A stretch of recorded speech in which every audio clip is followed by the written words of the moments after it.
வணக்கம். நடந்தது என்ன நிகழ்ச்சிக்கு உங்களை வரவேற்பதில் மகிழ்ச்சி அடைகிறோம். உலகத்தில் எத்தனையோ வழக்குகள் நடந்திருக்கிறது. ஆனால் இந்தியா சுதந்திரம் அடைந்த பிறகு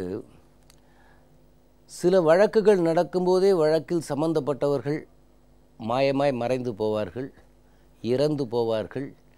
இப்போது மத்திய பிரதேசத்தில் நடக்கிற மர்மத்தை போல காணாமல் போவார்கள். ஆனால் தமிழகத்தை பொறுத்தவரையில் ஒரு குற்றம் கண்டுபிடிக்கப்பட்டு 10 ஆண்டுகளாயும் 4 ஆண்டுகள் விசாரணையில் தான் இருக்கிறது. குற்றம் வெளியே வருவதற்கே பல காலம் ஆயிற்று. அதற்கு பிறகு விசாரணை விசாரணை விசாரணை. சைனாவை பற்றி ரெட் டிராகன் என்று சொல்வார்கள். அதைப்போல் இந்தியாவில் இருக்கிற வழக்கில் இப்பொழுது சன் டிராகன் என்று ஓடிக்கொண்டிருக்கிறது. அதுதான் தயாநிதி மாறனின் ஊழல். எத்தனை நாளைக்குத்தான் விசாரித்து கொண்டே இருப்பார்கள்? இது ஒரு சாமானியன் செய்திருந்தால் என்ன நடந்திருக்கும்? இப்பொழுது புது கதைகளெல்லாம் வந்து கொண்டிருக்கிறது. முன்பு சொன்ன எண்ணிக்கையெல்லாம் மீறி போய்விட்டது அவர் செய்த தவறுகள். இது குறித்து பேசுவதற்குத்தான் பிஎஸ்என்எல் தொழிற்சங்க தலைவர் மதிவாணன் அவர்கள் வணக்கம். பாரதிய ஜனதா கட்சியின் கோவை சேகர் அவர்கள் வணக்கம். ஊடகவியலாளர் ரெகோ அவர்கள் வணக்கம் சார். வணக்கம் சார். அவங்களாம் டெக்னிக்கல் சொல்லட்டும், அவங்க இருந்த இடத்த பற்றி சொல்லட்டும். யூபிஏ அரசுக்கு பல தர்ம சங்கடங்கள் இருந்தது தயாநிதி மாறன் விஷயத்தில். இப்பொழுது நீங்கள் வந்த பிறகும் ஊழலை ஒழிப்பேன் என்று சொல்லித்தான் வந்தீர்கள். இது இந்த ஸ்கேண்டலினுடைய ப்ரொபோர்ஷனை இப்போ பார்த்தா இது வெறும் பண ஊழலாக தெரியவில்லை. இது இந்த தேசத்தையே காட்டி கொடுக்கக்கூடிய ஊழலாகத்தான் தெரிகிறது. 2G ஊழல் பணமே கூட யாருக்கு போனது என்று பார்த்தால் உள்துறை அமைச்சகத்தால் இந்த நிறுவனத்தை இந்தியாவுக்கு அனுமதிக்கக்கூடாது என்று சொன்ன நிறுவனத்தையும், இந்த நபர் கண்காணிக்கப்பட வேண்டியவர் என்று சொன்ன நபருக்கும் தான் அந்த 2G பணம் அந்த பால்வா போன்றவர்களுக்கு போனது என்றது தெரிஞ்சுது. இப்போ இந்த கனெக்ஷன்ஸை வச்சு தங்களுடைய நிர்வாக பயன்பாட்டுக்கு பயன்படுத்தினாங்களா, தேச விரோத செயல்களுக்கு பயன்படுத்தினாங்களான்னு தெரியாத அளவுக்கு இருக்குது. இப்போ இன்னும் நடந்துகிட்டே இருக்குது. ஒரு பாட்டு 3 நாள் 4 நாள் போயிட்டே இருக்குது, இன்னும் ஒன்றும் வரல.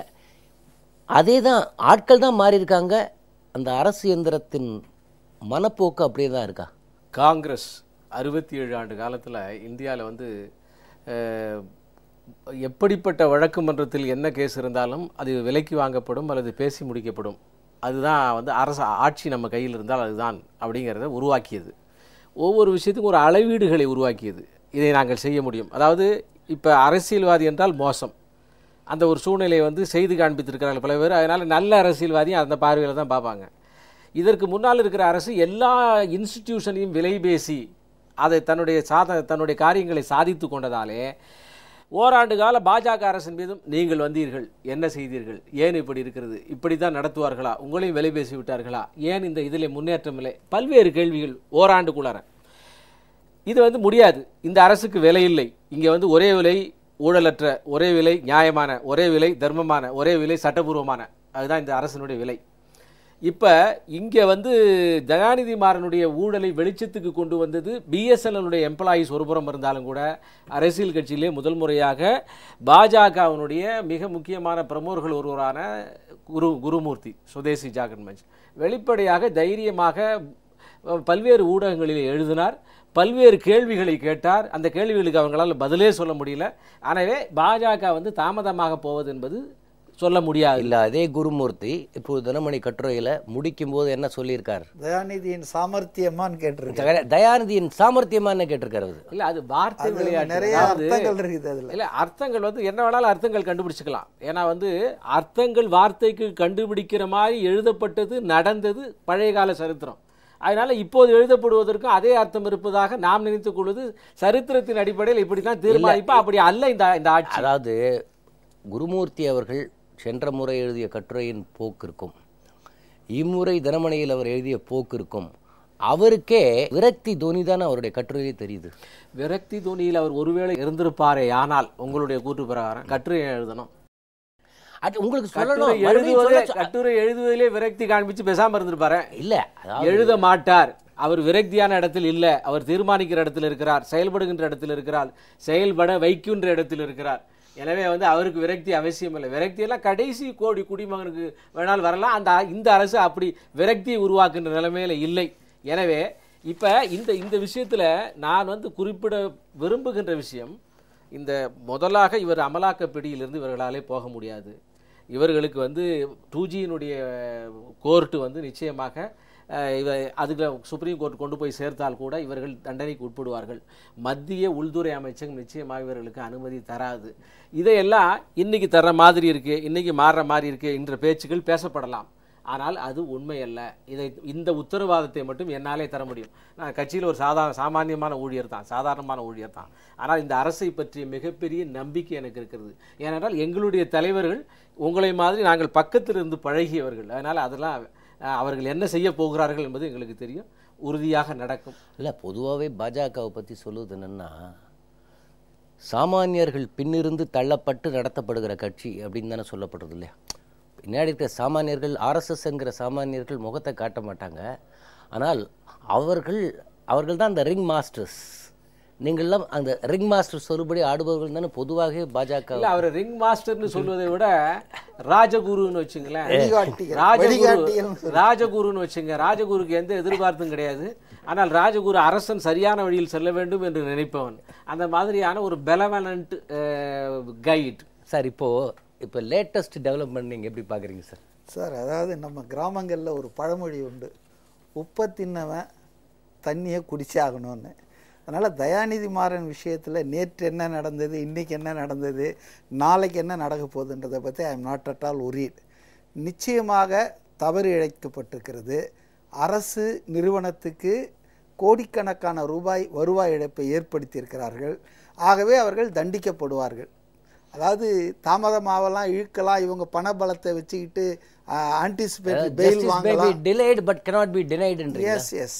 அதனால் வந்துங்க, இப்போ எனக்கு என்ன, இப்போ இந்த 3 நாள் 22 மணி நேர மரத்தான் விசாரணையில் பார்த்தீங்கன்னு சொன்னால் ரொம்ப எனக்கு வருத்தமாக இருந்தது. அவர் வாழ்க்கையிலே கேள்விக்கு பதில் சொல்கிறது அவருக்கு பழக்கம் இல்லாமல் இருந்திருக்கலாம். ஆனால் விசாரணை நடுவில் சிபிஐ கேன்டீன்லேருந்து வெஜிடேரியன் மீல்ஸ் வாங்கி கொடுத்தாங்கன்னு சொல்லி பத்திரிகையில் எழுதியிருந்தான். இதெல்லாம் வந்து ஒரு திகார் ஜெயிலில் சாப்பிடுவதற்கான ஒரு முன்னோட்டமாகத்தான் நான் அதை பார்க்கிறேன். கேன்டீன் அவ்வளோ மோசமா? அதாவது என்னன்னா, தயாநிதி மாறன் அவர்கள் முதல் தடவையாக நாடாளுமன்ற உறுப்பினரானார்.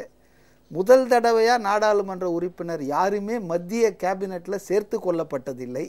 அப்படி தவிர்த்து சேர்த்து கொள்ளப்பட்டிருந்தால் கூட இணையமைச்சர் துணை அமைச்சராக தான் இருந்திருக்காங்க. அநேகமாக தயாநிதி மாறன் ஒருவர் தான் எடுத்த எடுப்பிலேயே first time MP become a cabinet minister. அதுவும் ஒரு இம்பார்ட்டன்ட் போர்ட்ஃபோலியோ கேட்டு வாங்கினாங்க. இல்லை, நீங்கள் ஒன்று பார்க்கணும் அதில். அதாவது இங்கே இந்திய எதிர்ப்பு போராட்டம் நடத்தி பல ஆயிரம் உயிர்கள்லாம் போன பிறகு அந்த இந்தி எதிர்த்து வந்த கட்சியில் முதல் பேரன் ஹிந்தி படிச்சிருக்கார். அதுக்காவது அவருக்கு அது கொடுக்க வேண்டாமா? நீங்க ஏன் அதை பார்க்க மாட்டேங்கிறீங்க? அதாவது வலு சேர்க்கிற ஒரு பாயிண்ட், கேபினெட் மினிஸ்டர் வாங்கப்பட்டிருக்கிறார், திணிக்கப்பட்டிருக்கிறார், ஃபோர்ஸ் பண்ணப்பட்டிருக்கிறார். ஏன்னா இதே வாஜ்பாயினுடைய அரசாங்கத்துல ராஜாவுக்கு ஃபர்ஸ்ட் டைம் கேபினெட் கேட்டாங்க, அவங்க முடியாதுட்டார் வாஜ்பாய். முதல் தடவைக்கு தர முடியாட்டார். ஒன்று. ரெண்டாவது, கான்ஃபிளிக்ட் ஆஃப் இன்ட்ரெஸ்ட். எந்த ஒரு அமைச்சரும் தான் செய்கின்ற தொழில் அந்த அமைச்சராக ஆகக்கூடாது என்பது எழுதப்படாத விதி. இவர் வந்து இது ஐடி ரிலேட்டட் பர்சன். இவருக்கு அதே விஷயத்தை இவர் அமைச்சர், அதே துறையை இவர் வாங்குறார். அதே மாதிரி டிஆர் பாலு ஷிப்பிங், அவர் பிசினஸ் பண்றாரு, அதை வாங்குகிறார்கள். தங்களை வலுப்படுத்திக் கொள்வதற்காக, பணக்காரனாக்கி கொள்வதற்காக, பணம் பண்ணுவதற்காக அரசனுடைய அதே துறையை வாங்குகின்ற அவமானம், சீர்கேடு யூபி அரசாங்கத்தில். 2004 2007 வரையில் 3 வருஷம் தான் அவர் தொலைத்தொடர்பு துறைக்கு மத்திய அமைச்சராக இருந்தார். ஆனால் இந்த 3 வருஷத்தில் பார்த்தீங்கன்னு சொன்னால் 3 விதமான புகார்கள் அவர் மீது கிளப்பப்பட்டது. நான் எதுக்கு சொல்கிறேன்னா, நான் ஒரு நிரபராதின்னு சிபிஐ ஆஃபீஸுக்கு வெளியே வந்து 3வது நாள் பேட்டி கொடுக்குறார். நான் ஒரே ஒரு டெலிஃபோன் தான் வச்சிட்டு இருந்தேன், அதற்கு முறையான பில்லெல்லாம் கட்டியிருக்கேன் அப்படின்னு சொல்கிறார். ஆனால் உள்ளே என்ன சொல்லியிருக்காருன்னா, ஏதாவது கட்ட வேண்டியது இருந்ததுன்னா பில்லு கொடுங்க, நான் கட்டிடுறேன்னு சொல்கிறாராம். அதாவது ஒரு நான் பேமெண்ட் ஆஃப் பில், அந்த மாதிரிக்கு இந்த மோசடியே அதை கொண்டு வரதுக்கு முயற்சி பண்றாங்க. 2011 பாத்தீங்கன்னா 6 மாசம் தான் அந்த இணைப்பை பயன்படுத்தணும்னு. இப்ப பாத்தீங்கன்னா 2004 to 2007 வரைக்கும் 36 மாதங்கள் முன்பு சொன்ன கணக்குகள்லாம் மீறி இல்லை முன்பு சொன்ன கணக்குகள்லாம் மீறி இல்லை அதில் தான் முக்கியமான விஷயம் என்னென்னா 2 விஷயம் நான் தெளிவுபடுத்த விரும்புகிறேன்.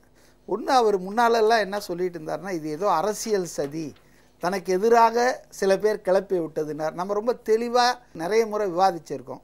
இதை முதலாக விசாரிக்கணும்னு சொல்லி சிபிஐ விசாரணையை இவர் மீது ஏவியவர் வேறு யாரும் இல்லை, அதே திராவிட முன்னேற்ற கழகத்தை சார்ந்த, இவருக்கு பிறகு அந்த தொலைத்தொடர்பு துறையிலே அமைச்சராக அமர்ந்த ராசா தான். அதனால் எங்கே அரசியல் சதி இருக்கு? இவர்கள் ஆட்சியில் இருக்கிற பங்கேற்ற யூபிஏ கவர்மெண்ட்டில் தான் இதெல்லாம் நடந்தது. அதனால் இப்போ கூட அவர் வந்து இன்னர் பாலிடிக்ஸை சொல்கிறாரோ அவரு? இல்லை, அது எனக்கு தெரியாது. அரசியல் சதினா அது வந்து அரசியல் சதினா அப்படி இன்னர் பாலிடிக்ஸை சொல்ல முடியாது.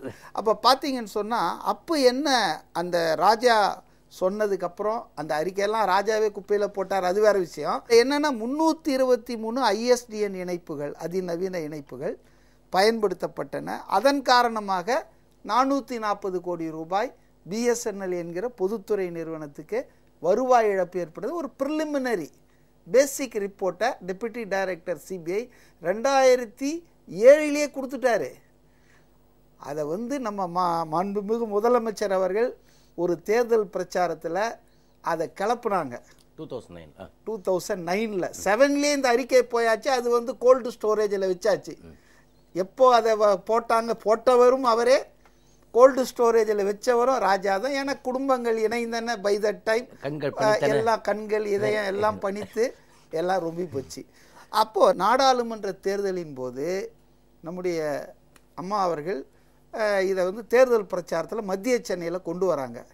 கொண்டு வந்த உடனே அடுத்த நாள் முழு பக்க விளம்பரம் போல் தினகரன், முரசொலி எல்லாத்துலேயும் அன்றைக்கு டெப்டி ஜெனரல் மேனேஜராக இருந்த மீனலோச்சன் என்ற BSNL அதிகாரியை நிர்பந்தித்து ஒரு இணைப்பு தான் வைத்திருந்தார், அந்த இணைப்புக்கு அவர் ஒழுங்காக பணம் கட்டுகிறார் இப்படின்னு ஒரு பெரிய அறிக்கையை வாங்கி ஒரு பக்கம் ஃபுல்லாக போட்டாங்க. தேர்தல் சூடு நடந்துட்டு இருந்த நேரத்தில். அதுக்கப்புறம் அதை அமுக்கி விட்டாங்க. அதுக்கப்புறம் பார்த்தீங்கன்னா தான் அதை வந்து நாங்கள் தொழிற்சங்கம் என்ற முறையில், எங்களுடைய தொழிற்சங்கம், பத்திரிகையாளர் முறையில் திரு குருமூர்த்தி, வடநாட்டில் பயோனியர் உடைய ஒரு கரஸ்பாண்டன்ட்டு, இவங்க எல்லாருமே சேர்ந்து இதை வந்து ரொம்ப விரிவாக எழுத ஆரம்பித்தோம். நாங்கள் இயக்கங்கள் நடத்தணும், போராட்டம் பண்ணோம், எல்லாம் பண்ணோம். இவர் பதவி விலகணும், இது மேலே ஆக்ஷன் எடுக்கணும், அந்த 440 கோடி ரூபாயை வசூலித்து it should be paid back to BSNL. ஏன்னா BSNL ராஜாவும் தயாநிதி மாறனும் சேர்ந்து மலை போல் இருந்ததை இப்போ இன்னைக்கு வந்து குன்று இல்லை, ஒரு சிறு கல்லாக மாற்றி விட்டார். குருமூர்த்தி பார்த்தீங்கன்னா இப்போ ரீசெண்ட் ஆர்டிகல் நான் தான் சொன்ன தினமணியில் வந்து 334 வந்து இப்போ 760. அதுதான் நான் வரேன். அப்போ என்ன அறிக்கையில் சொல்லப்பட்டதுன்னா 323 440 கோடி ரூபாய்ன்னு சொன்னாங்க. என்கிட்ட விசாரணை நடத்திய அந்த DIG CBI கிட்ட கூட நான் என்ன சொன்னேன்னா, நீங்கள் ஏங்க இப்படி குருட்டு பார்வையை பார்த்துட்ருக்கீங்க? 5 ரூபா சாப்பிட்ணுன்னு நினைக்கிறவர் 50 ரூபா பக்கத்தில் இருந்தால் விட்டுருவாரா? தன்னுடைய அண்ணன் கம்பெனிக்காக ஒரு அரசு துறை நிறுவனத்தை பயன்படுத்தி இவ்வளோ செஞ்சவர். இவர் நாட்டுக்கே மத்திய அமைச்சர். இவருடைய அண்ணனுக்கு சென்னையில் மட்டும் கம்பெனி இல்லை, ஆந்திராவில் இருக்குது, கர்நாடகாவில் இருக்குது, கேரளாவில் இருக்குது. அப்போ இந்த 4 மாநிலங்களிலும் அதை செய்திருக்க மாட்டாரா? ஏன்னா இவர் ஒரு மாநில அமைச்சர் இல்லை, மத்திய தொலைத்தொடர்பு அமைச்சர். அப்போ அந்த ஆங்கிளில் பார்த்தீங்கன்னா இது 440 கோடி வருவாய் இழப்பாக நிற்காது, இது ஒரு 1000 கோடி மேலே போவோன்னு சொன்னேன். இல்லைங்க, ஆனால் இன்னைக்கு என்ன தகவல்னா, அதுக்கப்புறம் சன் டிவிலேருந்து வெளியே போன சக்சேனா ஒரு அறிக்கை விடுறாரு, என் வீட்டில் கூட இப்படி ஒரு எக்ஸ்சேஞ்ச் இருந்ததுன்னு, இன்னொரு எக்ஸ்சேஞ்ச் இருந்ததுன்றாங்க. அப்போ என்னன்னா கிணறு வெட்ட பூதம் கிளம்பின கதையா? வெறும் 323 மட்டும் அல்ல, இப்போ இன்னைக்கு பார்த்தீங்கன்னா 700 சில்லற கனெக்ஷன் வந்தாச்சு. அது யார் யார் வீட்டில், அநேகமாக சன் டிவியில் கார் டிரைவராக இருந்த வீட்டில் கூட ஒரு எக்ஸ்சேஞ்ச் இருந்திருக்குமோ? ஏன்னா BSNL என்பது அது பொதுத்துறையினர் தானே, அதை பிள்ளையார் கோயில் ஆண்டி மாதிரி அதை எடுத்து நல்லா டிஸ்ட்ரிபியூட் பண்ணிட்டாங்க. அதனால தான் இன்றைக்கி 10,000 கோடி லாபத்தில் இருந்த அந்த நிறுவனம் இன்றைக்கி 15,000 கோடி லாஸில் போயிடுச்சு. இப்போது திராவிட முன்னேற்ற கழகத்தை பொறுத்த வரைக்கும் பொதுவாகவே இந்த ஊடகவியலாளர்கள் வந்து இன்றைக்கி நடக்கிற அரசியலை வச்சே, இந்த பத்திரிகைகள் அவர்கள் கொடுக்குற அறிக்கை, இந்த தொலைக்காட்சியில் அவர்களை காட்டுறதை வச்சே பேசிட்டு அந்த ரூட்ஸுக்கே போக மாட்டேங்கிறது. அதனால என்ன பண்ணுறார் திராவிட முன்னேற்ற கழக தலைவர், ஒவ்வொரு நாளும் அவர் சொல்லுகிற கட்டுக்கதைகளெல்லாம் நம்ப வேண்டியிருக்கு. அண்ணா வந்து அந்த பொறுப்பை என்னிடம் கொடுத்து விட்டு போன போது நான் தவிச்சு போயிட்டேன், துடிச்சிட்டேன்னாரு. அதை வாங்க இவர் எப்படி தவிச்சாருன்ற கதைகள்லாம் இருக்கு. எம்ஜிஆர் கேட்டா சொல்லுவாரு. அதனால இல்ல, அதுக்கு ஒரு பெரிய கதையே இருக்கு. ஆனால் அது போலவே இந்த சன் டிவியினுடைய ரூட் வந்து இவருக்கு தான் தெரியும். இந்த ஆரம்ப கால ஸ்டோரி பிஹைண்ட் இருக்குல்ல, அது இவர்கிட்ட தான் தெரியும். இந்த ரூட்டை பற்றி கொஞ்சம் சொல்லுங்க. அதாவது இப்போ rise and fall of Sun டிவியா நெட்வொர்க்கான்னு தெரியாது, அது ஃபால்ல இருக்கா தெரியாது, ரைஸ் ஆனால் கொஞ்சம் ஒரு பிரேக்ல இருக்கு. அதை ரொம்ப சரிஞ்சிட்டு அப்போ decline and fall of Sun டிவின்னு இப்படி வேணா வச்சுங்க. அவங்களுடைய ரூட்ஸ் சொல்லுங்களா நீங்க. அதுக்கு முன்னாடி நேரடியாக அந்த இதில் போகிறதுக்கு முன்னாடி இன்னொரு அரசியல் பின்னணியோடு சொன்னாச்சுன்னா ஒரே கேள்விக்கு 2 பதில்கள் கிடைக்கும். அதற்கு முன்னால் சகோதரர் சொன்ன மாதிரி உப்பை தின்னவன் தண்ணி குடிப்பார்கள் அவருடைய கண்ணோட்டத்தில். என்னுடைய கண்ணோட்டத்தில்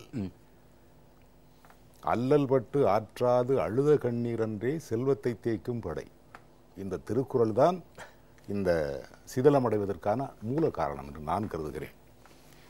ஏற்கனவே சொன்ன மாதிரி இதுக்கு முன்னாடி போன 2 நாளைக்கு முன்னாடி சைதாப்பேட்டையில் மெட்ரோ ரயில் ஓட்டினதாக அப்பாவும் பிள்ளையும் ரொம்ப சிலாயிச்சு புலகாங்கிற போட்டு மேடையிலிருந்து எல்லாத்தையும் பார்த்து சந்தோஷப்பட்டேன். அதில் பெரியவர் சொன்ன ஒரு வார்த்தை, நன்றி பாராட்டணும்.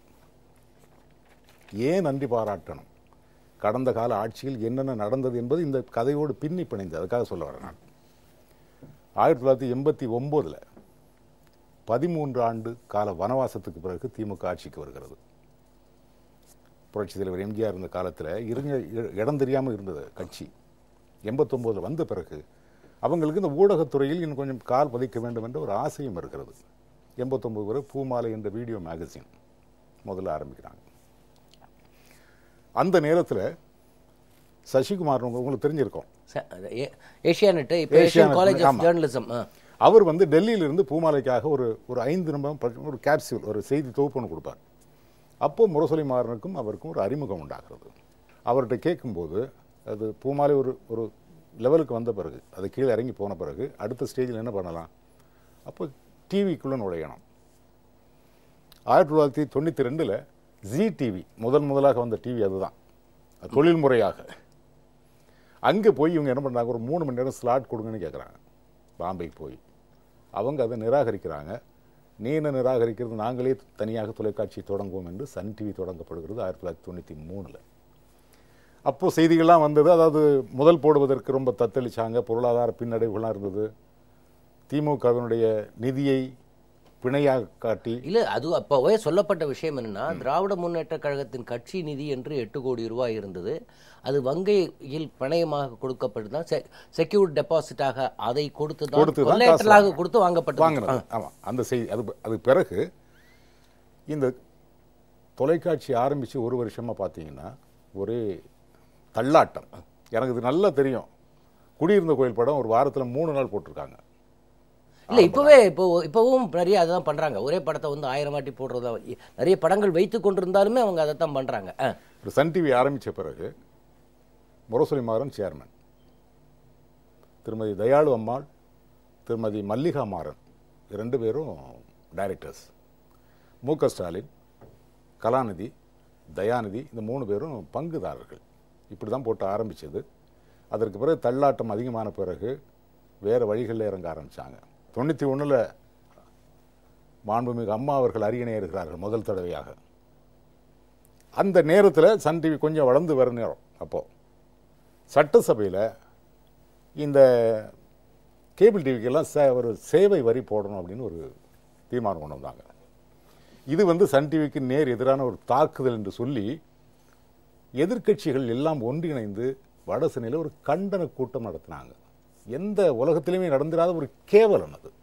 ஒரு தனியார் நிறுவனம் அது நசுக்குவதற்காக சேவை வரி போடப்பட்டதாக சொல்லி வட சென்னையில் அனைத்து கட்சி கூட்டம். இப்படி எல்லா கட்சிகளுடைய உறுதுணையோட அரசியல் சாயத்தோடு சன் டிவி மெல்ல மெல்ல வளர்ந்தது. 96 இவங்களுடைய கிளை அப்படி மெல்ல மெல்ல பரவ ஆரம்பிக்குது. 2000 சுமங்கலி கேபிள் விஷன் ஆரம்பிக்கிறாங்க. அதற்கு பிறகு நடந்த கொடுமைகள் எல்லாம் எல்லாருக்கும் தெரியும். யாருமே இங்கே சேட்டலைட் டிவி நடத்த முடியல. இல்லை, இப்போ பல சேட்டலைட் டிவிகள் காரணமே இல்லாமல் நடுநிலை என்று சொல்லி கொண்டிருப்பவர்கள் கூட எப்படி ஒரு திமுகவின் ஊதுகுழலாவே நிகழ்ச்சிகள் நடத்தி கொண்டிருப்பதை நாம் பார்க்கிறோம். ஆனால் அவர்களுக்கு ஒன்று புரியலை, இதே 2006லேருந்து 2011 வரைக்கும் இவர்கள் இந்த மாதிரி நிகழ்ச்சி நடத்த முடியுமா? அதற்கு பெஸ்ட் எக்ஸாம்பிள் ஜீ தமிழில் கரண்ட் அஃபேர்ஸ் என்று நடந்து கொண்டிருந்தது. கரண்ட் அஃபேர்ஸ் நடத்தினால் கேபிளை துண்டிப்போம்னு சொல்லி அவங்க இப்போ ஜீ தமிழில் பார்த்தீங்கன்னா செய்திகளும் கிடையாது, நாட்டு கரண்ட் அஃபேர்ஸ் என்பதே விவாதங்கள் டோட்டலாக நிறுத்தப்பட்டது. டிவியில் மட்டுமல்ல, இது விஜய் டிவியும் இதற்கு உண்டு, ராஜ் டிவியும் உண்டு. அதற்கு முன்னாடி பார்த்தீங்கன்னா இது கூட கொஞ்சம் ஓரளவுக்கு பின்புலம் உள்ள ஒரு சேனல்கள்.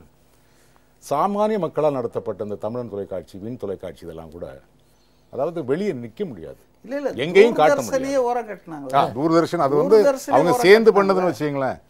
இவங்களுடைய அந்த ஆக்டோபஸ் பிடியிலிருந்து தப்ப முடியாமல் தொலைந்து போன சேனல்கள் எத்தனையோ உண்டு. அதுக்கு பிறகு 2000 அந்த சுமங்கலி கேபிள் விஷன் சொன்ன பிறகு இவங்களுடைய ஆட்டம் இன்னும் பரவலாகிறது. அதுக்கு பிறகுதான் இந்த தொலைக்காட்சி, செயற்கைக்கோள் தொலைக்காட்சிங்கிறது தமிழ்நாட்டில் முடங்கி போனது. அப்போதான் எனக்கு ஒரு ஆச்சரியம் என்னன்னா, இந்தியாவில் தொழில் தொடங்குவதற்கென்று மத்திய அரசு ஒரு நிறுவனத்துக்கு அனுமதி கொடுக்கிறது, நீங்கள் சேட்டலைட் டிவி நடத்தலாம். ஆனால் இங்கே இன்னொரு 2வது அரசாங்கம் ஒன்று இருக்குது, சுமங்கலி கேபிள் விஷன். அவங்ககிட்டையும் லைசன்ஸ் வாங்கணும். வாங்கினாச்சுன்னா நீங்கள் தொழில் பண்ண முடியும். இப்படி அழிந்து போனவர்கள் எத்தனையோ பேர். இதில் ஒன்று முன்னாடி எஸ்சிவிக்கு வர்றதுக்கு முன்னாடி ஹேத்வேன்னு ஒன்று இருந்து உங்களுக்கு தெரியும்.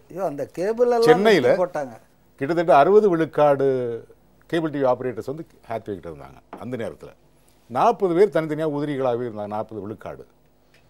இவங்களுடைய கைகள் படர ஆரம்பித்த பிறகு, அப்போது ஸ்டாலின் மேயராக வேறு இருந்தார். அந்த காலம் அவங்களுக்கு பொற்காலம்.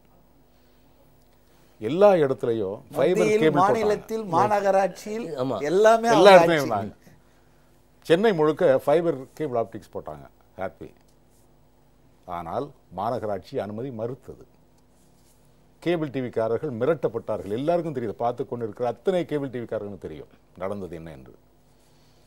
வலுக்கட்டாயமாக இழுத்து வரப்பட்டார்கள். அதற்கு பிறகு 90 விழுக்காடு சுமங்கலி கேபிள் விஷன் பக்கம் வலுக்கட்டாயமாக இழுத்து வரப்பட்டது, நகரங்களுக்கு பரவியது. முழுக்க முழுக்க இந்த தொலைக்காட்சி துறையை கைக்குள்ளே கொண்டு வந்து ஆடாத ஆட்டமெல்லாம் ஆடி, அதுதான் நான் சொன்னேன், நான் அல்லல் விட்டு ஆற்றாது அழுத என்னுடைய கண்ணீர் மட்டுமல்ல, எத்தனையோ கேபிள் டிவிக்காரங்க. கொஞ்ச நாளைக்கு முன்னாடி சொன்னார், 5000 தொழிலாளர்களுடைய நலனை பாதுகாக்க வேண்டும் என்று மத்திய அரசுகளின் கடிதத்தில் இருந்து ஒரு தகவல் வந்தது. 25,000 கேபிள் டிவி ஆபரேட்டர்ஸ் அவங்க பார்த்து. இல்லை, அந்த முதல்வர் கருத்து கணிப்பு மட்டும் வராமல் போயிருந்தால் இன்னைக்கு இங்கே உட்கார்ந்து கூட பேசியிருக்க முடியாது. அந்த 2007 அதில் தானே அவங்க குடும்பத்துக்குள்ள தகராறு வந்து இது காணா போச்சு. இல்லைன்னா இன்றைக்கு எல்லா டிவிகளும் ஆக்டோபஸ் மாதிரி ரத்தம். இன்னும் கொஞ்சம் பின்னாடி திரும்பி பார்த்தீங்கன்னா அது அவசர காலநிலை, அது அந்த நேரத்தில் நடந்தது தான். செயற்கைக்கோள் தொலைக்காட்சியில் ஒரு அவசர காலநிலை நடந்தது, எமர்ஜென்சி. அது தமிழ்நாட்டில் சொல்லப்படாத ஒரு எமர்ஜென்சி. ராஜ் டிவி உரிமையாளர்களை வெள்ளிக்கிழமை சாயங்காலம் கைது பண்ணி சனி ஞாயிறு 2 நாளும் ஜெயிலில் போட்டிருந்தாங்க. மலர் டிவி என்று ஒரு டிவிக்கு அங்கீகாரம் கேட்கப்பட்டது, இன்னைக்கு வரைக்கும் அந்த அங்கீகாரம் வழங்கப்படவில்லை. இப்படி வரவிடாம நசுக்கிறது ரொம்ப ரெக்கார்ட் ஸ்பீட்ல அங்கீகாரம். இதெல்லாம் யாருடைய ஆசையோடு நடந்தது? நல்லாட்சி நடத்த மீண்டும் ஒரு அனுமதி தாருங்கள் என்று கேட்கிறார்கள் ஒரு பெரியவர். அவருடைய ஆசையோடு நடந்த கொடுமைகள் இதெல்லாம் இல்லை. அந்த ஆசையோடு நடந்த கொடுமையை அனுபவித்து விட்டதாக நீங்கள் பார்க்குறீங்களா? அண்டு இன்னொன்று வந்து இப்போ ஒரு புது டயலாக் ஒன்று சொல்லியிருக்கார். அரசியல் விமர்சனம் என்பது வேறு. அவர் விபூதி வைத்து கொண்டிருக்கிறார், அவர் குங்குமம் வைத்து கொண்டிருக்கிறார், அவர் உயரமாக இருக்கிறார், அவர் திரகாத்திரமாக இருக்கிறார், அவரை கண்டு பரிதாபப்படுகிறேன்னு ஒரு டயலாக் சொல்கிறாரு. அதை நீங்கள் எப்படி பார்க்குறீங்க? இல்லை, அதாவது இந்த ஞாபக மறதி என்பது சிலருக்கு வந்து ரேராக வரலாம்.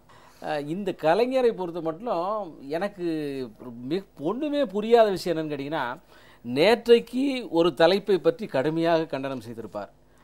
அந்த தலைப்பிலே அவர் ஒரு குற்றவாளியாக செயல்பட்டு இருப்பார். அதாவது வந்து கேபிள் டிவி சம்பந்தமாக நடவடிக்கை அரசு எடுப்பதை நான் கண்டிக்கிறேன் அப்படிம்பாரு. ஆனால் அவங்களுடைய ஆட்சியில் அத்தனை கேபிள் டிவியும் காணா போயிருக்கும், அது அவருக்கு ஞாபகமே இருக்காது. இதே மாதிரி தான் ஏற்கனவே ஈடுபட்ட குற்றங்களிலே மறந்துவிட்டு அதே குற்றச்சாட்டுக்கு இவர் வந்து அறிக்கை வெளியிடுவார். அதே மாதிரியாக இந்த விபூதி, குங்குமம், ரத்தம் இப்படியாக அவர் பேசுவது வழக்கம். அதே மாதிரி தான் இப்போ வந்து 2 நாளைக்கு முன்னால் பார்த்தேன், அவர் அம்மா அவர்களுடைய உடல்நிலையை பற்றி அவர்கள் வந்து நன்றாக இருக்க வேண்டும், அவர் வந்து ஓய்வெடுத்து கொள்ள வேண்டும்லாம் சொல்லி அறிக்கை வெளியிட்டிருக்கார். நான் கூட எங்களுடைய கட்சியினுடைய விஜயபாரதம் பத்திரிகையில் இதை பற்றி கட்டுரை எழுதியிருக்கேன். அதாவது ஆடு நினைக்கிறது என்று வருத்தப்பட்ட ஓநாய் அப்படின்னு தலைப்பு போட்டு எழுதியிருக்கேன். அதாவது இதில் நான் குறுக்கிட விரும்புகிறேன். இப்போ தமிழ்நாட்டில் முதலமைச்சர் பதவிக்கு இருக்காங்களான்னு சந்தேகம்லாம் இருக்குது. அவர் இருக்கிறதுக்கு வாய்ப்பு இருக்குது. ஏன்னா அவருக்கு அவர் பிரிவில் 5 முதலமைச்சர்கள் இருந்தாங்க. வேதா நிலையத்திலிருந்து வெளிச்சம் வெளிக்கிளம்புமானால் இருளுக்கு இடுக்கில் கூட இடம் கிடைக்காது. அதனால தான் வெளிச்சம் வந்தால் இருட்டுக்கு வேலை இல்லை, வெளிச்சம் இல்லாத இடத்துல தான் இருட்டு. அதனால வெளிச்சமே வராமல் இருந்தா அப்படி ஒரு நப்பாசை. சார், இந்த விசாரணை இருக்குல்ல, இன்ட்ராகேஷன் ஆஃப் தயாநிதி மாறன் 22 மணி நேரம் விசாரணை என்பதும், அடுத்து இப்போ பாலிகிராஃப் வரைக்கும் போனாங்க, இந்த லைட் டிடெக்டர் வச்சு பாலிகிராஃப் பார்க்கலாங்கன்ட்டு.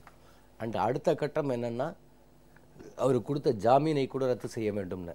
அவரை பற்றி இந்த இன்வெஸ்டிகேஷன் குறித்து வந்த தகவல்கள்லாம் எப்படி பார்க்குறீங்க சார்? அதாவது சிபிஐ இந்த வழக்கில் ஒரு நியாயமாக நடந்துக்கல ஆரம்பத்தில்ன்றது தான் என்னுடைய கருத்து.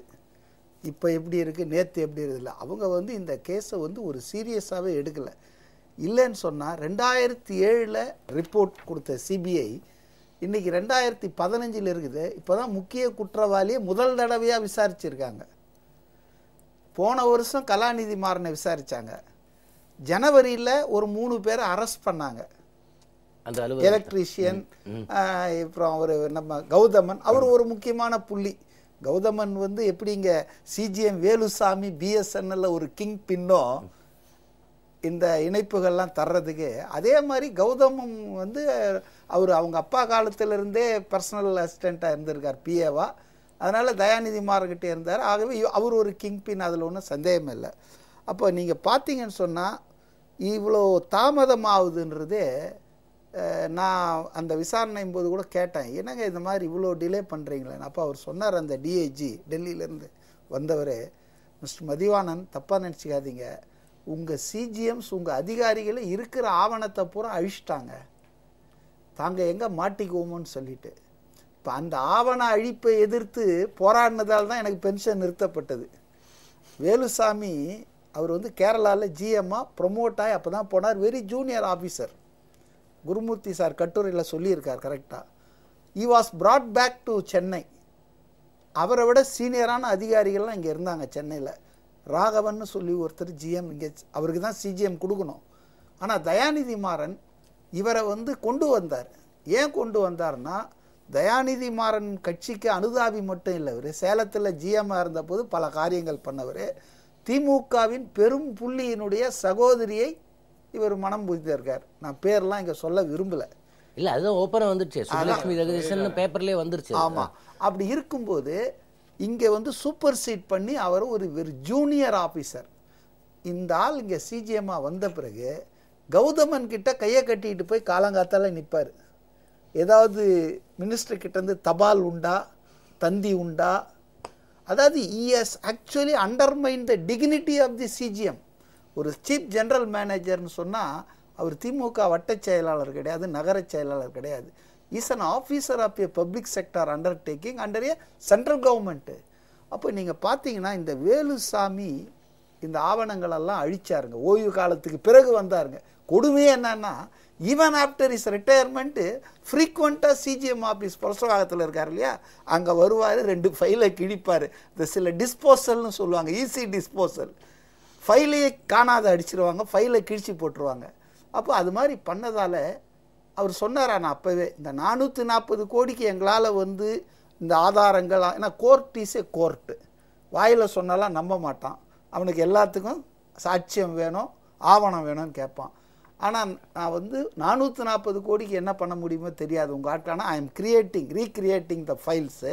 ஆனால் நிச்சயமாக 1 கோடினா கூட தயாநிதி மாறன் உள்ளே போகிறத நான் என்ஷூர் பண்ணுவேன்னு சொல்லிட்டு போனார். அவர் போய் 3 வருஷம் ஆச்சு. இப்போ கூப்பிட்டப்ப கூட பார்த்தீங்கன்னா அவர் உடனே போயிடல, என்னை மிரட்டுறாங்க. அதாவது விசாரணைக்கு கூப்பிடுவதே மிரட்டல்னா இப்போ இவர் என்ன பண்ணணும்னு தெரியல. அப்போ உடனே ஹைகோர்ட்டுக்கு போகிறாரு, ஒரு முன்ஜாமீன் வாங்குறாரு, ஆன்டிசிபேட்டரி பெயில். ஆனால் அவங்களும் 6 வாரத்துக்கு தான் கொடுத்துருக்காங்க. 4 எண்ணிக்கொண்டிருக்கிறார்கள் சிபிஐயில். அதுலேயும் ஒரு கண்டிஷனோடு தான் கொடுத்தாங்க, 6 வாரத்துக்கு தான் இது. அதுவும் நீங்கள் ஒத்துழைக்கணும் சிபிஐ விசாரணைக்கு. இப்போ சிபிஐ போய் இவர் ஒத்துழைக்க மறுக்கிறார்னு சொன்னாலே ஆட்டோமேட்டிக்காக அந்த பெயில் கேன்சல் ஆகிடும். இவருக்கு நல்லா தெரியுங்க, சிபிஐ விசாரணைன்னு கூப்பிட்டு டெல்லிக்கு போனாலே உட்கார வச்சுருவாங்க.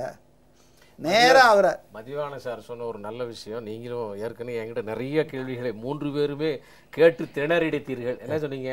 இந்த ஓராண்டு கால ஆட்சி வந்ததற்கு பின்னாலேயும் இன்னுமே ஸ்லோவா போகுது அப்படிங்கிற ஒரு விஷயத்தை சொன்னீங்க. இப்போ வந்து மதிவான மிக சிறப்பாக சொன்ன அந்த சிபிஐ ஆஃபீஸர் ஆவணங்கள் அத்தனையும் அழிக்கப்பட்டு விட்டது, தொடர்ந்து அழிக்கப்பட்டு விட்டதுன்னு சொல்றாங்க. அப்ப தொடர்ந்து ஒரு திட்டமிட்ட ரீதியில் சதி செய்து தங்களை காப்பாற்றிக் கொள்வதற்கு ஆட்சியில் இருக்கும்போதே முயற்சி செய்த ஒரு விஷயத்தை கோர்ட்டை பற்றி இன்னொரு விஷயம் சொன்னாங்க. அந்த டாக்குமெண்ட்டோட போனால் தான் கோர்ட்டில் எந்த விஷயமேன்னு. ஏன்னா இதெல்லாம் கைகள் கட்டப்பட்ட விஷயம். ஆனாலும் அரசு விடாமல் செயல்படுகிறது. எங்கள் கட்சிக்காரர்கள் கட்டுரைகள் எழுத ஆரம்பித்திருக்கிறார்கள். அமலாக்க பிரிவு வந்து தேதி குறித்து இருக்கிறது. விரும்புகிறேன். அதாவதுங்க, அமலாக்கத்துறைக்கு வழக்கறிஞரா கவர்மெண்ட் கவுன்சிலா இருந்தவர் கே வேணுகோபால். அதாவது ரொம்ப பெரிய உயரிய நாட்டின் விருதை பெற்றவர், மரியாதைக்குரிய வழக்கறிஞர். இப்போ அவரை வந்து இந்த 2G வழக்கிலிருந்து எடுத்துருங்க அப்படின்னு சொல்லி அரசாங்கமே கடிதம் எழுதி இது வந்து எனக்கு வருத்தத்தை தருகுதுன்னு உச்ச நீதிமன்ற தலைமை நீதிபதி பதிவு பண்ணியிருக்காரு. இப்போ அதை விட டிஸ்டர்பிங் எனக்கு என்னன்னா, இவர் அரசியலுக்கு நான் சொல்லலை, பட் இன்னொரு டிஸ்டர்ப், அந்த ராஜேஸ்வர் சிங்னு ஒரு டிஐஜி இவங்களெல்லாம் விசாரிச்சார் இல்லையா கலா, இந்த ஏர்செல் மேக்சிஸில். அவர் வந்து என்னை ஆளை விட்டால் போதும், எனக்கு என்னால் இந்த 742 கோடி அட்டாச்மெண்ட்டுக்கு அப்புறம் என்னால் நிம்மதியாக தூங்க முடியல, எனக்கு வந்து அழுத்தம், மன அழுத்தம்னா இப்போ யார் அழுத்தம் கொடுக்குறாங்க, எப்படியெல்லாம் அவரை தூங்க விடாம பண்றாங்க? இல்ல அவருக்கு ப்ரமோஷன் கொடுக்க கூடாதுன்னு ரெவென்யூ டிபார்ட்மெண்ட் கங்கணம் கட்டிக்கிட்டு சுப்ரீம் கோர்ட் அவர் அப்சர்வ் பண்ணியான்னு சொன்னா கூட நான் பண்ண மாட்டேன், உங்களுக்கு தவறான தகவலில் பண்ணிட்டீங்கன்னு திரும்ப திரும்ப ரெவென்யூ டிபார்ட்மெண்ட், நான் ஃபினான்ஸ் மினிஸ்டரில் ரெவென்யூ டிபார்ட்மெண்ட் ஒன்று இருக்குது, எக்ஸ்பெண்டிச்சர் டிபார்ட்மெண்ட் ஒன்று இருக்குது, அமுலாக்கத்துறையும் அதே ஃபைனான்ஸ் மினிஸ்டர் தான், அருண் ஜேட்லி கீழே தான் எல்லாம் இருக்குது. இவ்வளோ குளறுபடிகள் நடந்துட்டு இருக்குது. இதெல்லாம் வந்து நிதியமைச்சர் அருண் ஜேட்லி நாலேஜ் இல்லாமலே நடக்குதா? எப்படி வேணுகோபால நீங்குங்கன்றாங்க, ராஜேஸ்வர் சிங்கை அப்சர்வ் பண்ணு சுப்ரீம் கோர்ட் சொன்னாலும் டிஐஜே பண்ண மாட்டேன்றாங்க. அவர் வந்து மென்டல் பீஸே எல்லாமே நாளை விடுங்கன்றாரு. இல்லை, ராஜேஸ்வர சிங்குக்காக கே வேணுகோபால் டிராஃப்ட் பண்ணி கொடுத்தார் என்ற காரணத்தினால்தான் கே வேணுகோபால் போகணும் என்று மத்திய அரசே விரும்பியது இல்லையா?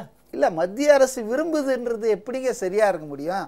ஒரு நபரின் விருப்பு வெறுப்புலையா இருக்குது. கவனத்துக்கு வராமல் செய்தாருங்கிறது தான் குற்றச்சாட்டு. வேணுகோபால் மேலோட குற்றச்சாட்டு மத்திய அரசுடைய கவனத்துக்கு வராமல் தன்னிச்சையாக செயல்பட்டாருங்க. அது எப்படிங்க? இதெல்லாம் தன்னிச்சையாக ஒரு வழக்கறிஞர், அரசு வழக்கறிஞர் ப்ராப்பர் பிரீஃபிங் இல்லாம, ப்ராப்பர் வெட்டிங் இல்லாமல் தானா போயிட்டு அவர் பதிவு பண்ணிட முடியாது. இதெல்லாம் வந்து எனக்கு என்னவோ அங்கதான் வந்து ஒரு ஃபிஷியா இருக்கு. இல்ல, அருண் ஜேட்லிக்கு ஒரு சாஃப்ட் கார்னர் ஏதோ தயாநிதி மாறன் மேல இருக்கிற மாதிரி சொல்றீங்களா? நான் அப்படி சொல்லல, என் வாயில உங்க வார்த்தையை போட்டுறாதீங்க. அவருக்கு தெரியாமல் இதெல்லாம் நடந்துட்டு இல்லைன்னு சொல்றேன். இல்ல, அதுக்கு இதுக்கு ஒன்றும் பெரிய வித்தியாசம் இல்லை. இதெல்லாம் நியாயமான குற்றச்சாட்டுகள் தான். ஏனென்றால் ஒரு அரசாங்கம் வந்து தான் நினைத்தால் வந்து ஒருவனை குற்றவாளி ஆக்குவதும் மிகப்பெரிய குற்றவாளிகளை விடுதலை செய்வதும் என்பதை ஒரு உயரிய பண்பை உருவாக்கி வைத்தது யூபிஏ. அதனால காங்கிரஸ்காரர்கள் இதை செய்து செய்து பழக்கப்பட்டவர்கள் காரணத்தினாலே அதே விஷயத்தை பிஜேபியும் செய்யும் என்கின்ற ஒரு பயம் இருப்பது நியாயமானது. ஆனால் அது இல்லை என்பதை போக போகத்தான் புரிந்து கொள்வீர்கள். இந்த சட்டத்திற்கு புறம்பாக அரசாங்கத்தினுடைய சொத்துக்களை, மக்கள் சொத்துக்களை அபகரித்தவர்கள் மீது இந்த அரசு நிச்சயமாக தயவு, தாட்சண்யம், கருணை காட்டவே காட்டாது. அவர்கள் நிச்சயமாக தண்டனை. விசாரணையில் வந்து தயாநிதி மாறன் வந்து என்ன சொல்றாரு அப்படின்லாம் கேட்டீங்களா? எனக்கு ஒன்று தான் ஞாபகம் வருது. ரொம்ப பெரிய திறமைசாலிங்கெல்லாம் ஒரு கவலம் சோற்றில் முழு பூசணிக்காயை மறைக்க முயல்வார்கள். ஆனால் இந்த தயாநிதி மாறனுடைய ஸ்டேட்மெண்ட் எல்லாம் பார்த்தா ஒரு பருக்கை சோறுலயே ஒரு பூசணிக்காய் மறைக்க முயற்சி பண்றாரோ. சிபிஐனுடைய அதிகாரிகள் வெளியே வந்த உடனே சோர்சஸ்ன்னு சொல்லி போட்டிருந்தாங்க பத்திரிகையில். அவர் ஒரு வார்த்தை கூட உண்மை பேசவில்லைன்னு சொல்லி அவங்க போட்டிருக்காங்க. இல்லை, அதனால தான் இப்போ என்ன, they are forced to undergo இந்த டெஸ்ட், லை டிடெக்டர், அதாவது உண்மை அறியும். அவர் போய் சொன்னா அதுக்கு எல்லாம் தெரிஞ்சிடும் சயின்டிஃபிக்கா. இப்போ அது வந்து இவர் அனுமதிச்சாருன்னா அநேகமா முடிஞ்சாருன்னு தான் நினைக்கிறேன். பேசிக்கா அதாவது சிலருக்கு வந்து அந்த சூழல் இருக்கு இல்லையா, இந்த ஹெரிடிட்டரி லீப் ஒரு வரும், கிரேட்னஸ் ஒன்று வரும். மாறன் பிரதர்ஸ் வந்து திராவிட முன்னேற்ற கழகம் என்ற ஒரு கட்சியின் பெரிய பின்னணியோடு தான் அவர்கள் வளர்ந்தார்கள். அவர்களுக்கு இந்த சட்டத்துறையை, இந்த ஸ்தாபனங்களை சமாளிக்கக்கூடிய சாதுரியம் உண்டுன்னு நினைக்கிறீங்க? ஆரம்பத்திலேருந்தே உண்டு. அது நீங்கள் உன்னிப்பாக கவனித்து பார்த்தீங்கன்னா, நான் நேரடியாக பார்த்த வரைக்கும் தயாநிதி மாறன், நாம் பார்த்த தயாநிதி மாறன் ஒரு குழந்தை பிள்ளை மாதிரி தான். அவர் ஒரு விளையாட்டு பிள்ளை, அதாவது எந்த சீரியஸ்னஸும் இல்லாமல் நம்ம முரசொலி அலுவலகத்தில் உட்காந்துருக்கும் போது அடிக்கடி வருவார். வந்தால் ஏதாவது அப்படி சுற்றி பார்ப்பார், வேடிக்கை என்ன சார் நல்லா இருக்கீங்களா அவ்வளோதான் போயிடுவார். ஆனால் கலாநிதி மாறன் வேறு மாதிரி. அப்பாவுக்கு தப்பாமல் பிறந்த பிள்ளை அது. அப்பா 8 அடினா இவர் 16 அடி. ஒவ்வொரு சின்ன சின்ன விஷயத்தையும் அளந்து அடி எடுத்து வைக்கக்கூடியவர். பின்னாலும் நிறைய விஷயங்கள் நடந்துக்கிட்டு இருக்கோம். நான் கூட போன முறை சொன்னேன், நான் அந்த அறிவாலயத்துக்கு வாடகை கொடுத்தாங்களா, அது ஒரு வேற கதை. எல்லாமே ஒவ்வொரு நடக்கிறது ஒன்று, பின்னணியில் இருக்கிறது ஒன்று, அப்படி தான் இருக்கும். சன் டிவி ஆரம்பித்த பிறகு கையில் காசு இல்லாமலாம் வந்தாங்க. பூமாலை யாருக்குமே கையில் காசு இல்லையா? அவங்களுடைய காசு அங்க இருக்கும். இங்க வந்த பிறகு சென்ட்ரல் மினிஸ்டர் ஆச்சு. பாஜகவிலும் இருப்பாரு, காங்கிரஸ்லயும் இருப்பாரு, மூன்றாவது அணியில இருப்பாரு. எல்லா ஆட்சிகளும் மாறிட்டே இருக்கு. ஆனா இவங்க மத்திய அமைச்சர்களா திமுக ஆளுங்க இருந்துட்டே இருப்பாங்க. வீட்டுல இருந்து காசு எடுக்க மாட்டாங்க. அது வேற. ஒரு தொழில் ஆரம்பிக்கிறோமா, அந்த தொழிலுக்கு வெளியிருந்து காசு வரணும். விசாரணையில் கூட சார் சொன்ன மாதிரி தயாநிதி மாறன் ஒரே ஒரு வரியை மாத்திரம் திரும்ப திரும்ப சொல்றாரு. அதாவது என் பெயருக்கு ஒரே ஒரு எண்ணில் தான் தொலைபேசி என்னோட வீட்டில் இருக்கு, உண்மை. ஆனால் வேலுசாமி பேர்ல ஒரு பொது வேலுசாமி இல்ல, chief general manager BSNL Chennai telephones சொல்லி போட் கிளப் ரெசிடென்ஸ்ல அந்த போன் இருந்தது. ஆனா இந்த ஊழல் பிறகு டெலிபோன் டைரக்டரி எங்களது வந்துட்டு உங்களுக்கு தெரியும், அந்த இதுல கொடுத்திருந்தோம் சிடியில, அதுல எல்லாம் இருந்தது. அவசரமாக அதை வந்து எடுத்துட்டாங்க. ஆனா அதை இந்தியா டுடேல நேற்று இருந்ததை போட்டிருக்காங்க. இந்த விசாரணைக்கு அப்புறம் அது எடுக்கப்பட்ட பிறகு இருக்கிறதையும் போட்டிருக்காங்க. எல்லாம் பதிவா இருக்கு. அவ்வளவு ஈஸி இல்லைங்க. இப்போ சிஜிஎம் பெயர்ல ஒரு போன் இல்ல, அது ஒரு எக்ஸ்சேஞ்ச். அதுக்கு பதில் சொல்லவே இல்லை. நான் தான் சொல்ல வரேன். என் வீட்டுல என் பெயர்ல ஒரு எண் இருந்தது. ஆனா சார் சொல்றதுக்கு என்னைக்கா ஒரு பதில் இன்னைக்கு வரையும் சொல்லல. அவங்க கேட்டாங்களான்றது அந்த மீனலோச்சனி இடத்துல அவர் திருப்பி திருப்பி சொல்லுது ஒரே ஒரு எக்ஸ்சேஞ்ச். அவர் பெயரில் ஒரு எக்ஸ்சேஞ்ச் சார். ஒரு கனெக்ஷன், ஒரு என்னுடைய பெயரில் அவர் சொல்றதுல ஓரளவுக்கு உண்மை இருக்கு. என்னன்னா என் பெயரில் ஒரு இணைப்பு. இது சிஜிஎம் பேர்ல எல்லாம் 323 இணைப்பு வாங்கி வச்சிருக்காரு. அவர் சொல்றதுல ரொம்ப, அதாவது கோர்ட்ல சில விஷயங்களை சொல்லாம மறைக்கிறதுக்கு என் பெயரில் ஒரு இணைப்பு தான் இருக்குதுன்னா அது பாதி உண்மையா இல்லையா? ஆனா இவர் வீட்டுல 323 இணைப்பு இருந்தது உண்மை. அது சன் டிவிக்காக மிஸ்யூஸ் செய்யப்பட்டது உண்மை. அதனால் பிஎஸ்என்எல் 440 கோடி ரூபாய் இழந்தது உண்மை. ஆனா இதெல்லாம் யாரு பேர்ல இருந்ததுன்னா சிஜிஎம் சென்னை டெலிபோன்ஸ் இருந்ததால பில் போட மாட்டாங்க. நீங்க உங்களுக்கு புரியுதா? சிஜிஎம்க்கு வந்து பில் கட்டணத்தை தான் இவ்வளவு லாஸ்னு சொல்றாங்க. உபயோக கட்டணத்துக்கு மீட்டர் இல்ல, உபயோக கட்டணம் தான். உபயோக கட்டணம் தான். இல்ல ஒரு சர்க்யூட்ல இத்தனாயிரம் லைன் போயிருக்கு, இத்தனாயிரம் டிராஃபிக் போயிருக்குன்னா 323க்கு எவ்வளோன்னு கணக்கு போட்டு அதுதான் தோராயமாகத்தான் கணக்கு போட்டாங்க. இது இந்த இணைப்பு கட்டணம்லாம் அவ்வளோ சார். இப்போ இவர் சொல்ற 764ன்றது எப்படி வந்தது? அதான் சொல்றாரு. 3 எக்ஸ்சேஞ்ச் இருந்திருக்கும். சக்சேனா வீட்டில் ஒன்று இருந்ததுன்னு சொல்றாருல்ல, காலேஜ் ரோட்ல. அப்புறம் இன்னொரு பிரமுகர் வீட்டில் இருக்குதுன்னா இப்போ அதெல்லாம் நமக்கு தெரியாது இல்ல. முதல்ல தோண்டது அந்த 323 தானே. இவர் என்ன சொல்றாரு தயாநிதி மாறன், இது என்ன பில்லு கட்டல அவ்வளவுதானே. அதுதான் ஆரம்பத்திலே சொன்னேன். அதாவது ஒரு தொலைபேசி சந்தாதாரர் வாடிக்கையாளர் பில் கட்டாம விடுறதும் மறந்து போறதும், அதுக்கு பின்னால அவர் அதுக்கு ஃபைன் கட்டி இணைப்பு பெற்றுக்கொள்வதும் ஒரு சாதாரண நடைமுறை. இவர் அதை இவ்வளவு பெரிய மெகா ஊழலை எப்படி கொண்டு வர்றாருன்னா, இவர் என்ன சொல்றாரு, அதுலயே எங்க அப்பன் குதிரைக்குள்ளேன்னு அவர் மாட்டிக்கிறார் பாருங்க. என் பெயரில் ஒரு இணைப்பு தான் இருந்ததுன்னு சொல்றாரு. பில்லு கட்டாம எப்படி இவர் பேர்ல இருக்கிறதுக்கு பில்லே கட்டாம இல்லையே. இப்ப நீங்க அவர் எப்படிலாம் ஒரு பொய்யை சொல்லிட்டு அதை எப்படியெல்லாம் சஸ்டைன் பண்ண வேண்டியிருக்கு பாருங்க. அவர் பேர்ல இருக்கிறது எம்பி கோட்டாலது, அதை அவர் வந்து எக்ஸீட் பண்ணவே இல்லை. அதுக்கு பில்லு அவர் வந்து பாக்கி எதுவும் வைக்கல.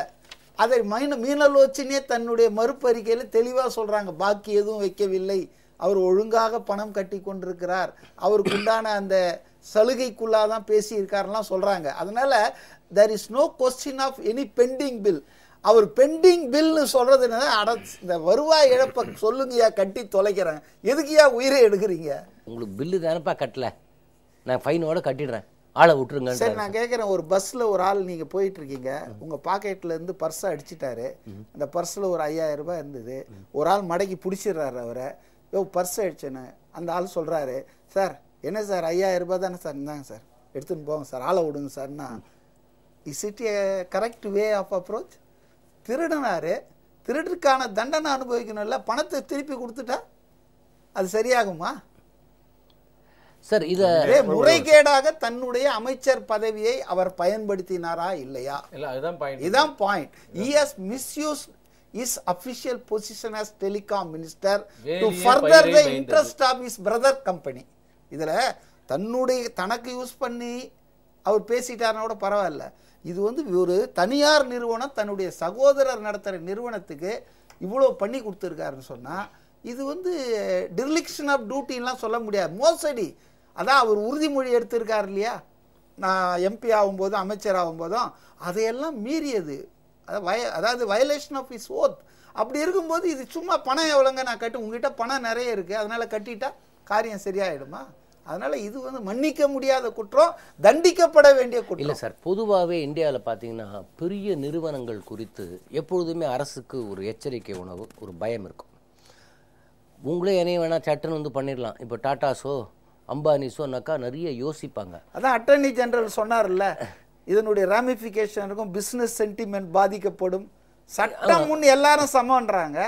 அப்புறம் என்ன, இது பிஸ்னஸ்காரனா ஒன்றும் பிஸ்னஸ் சென்டிமெண்ட் வந்து பாதிக்கும்னா பிஸ்னஸ்காரனை விட்டுறலாமா?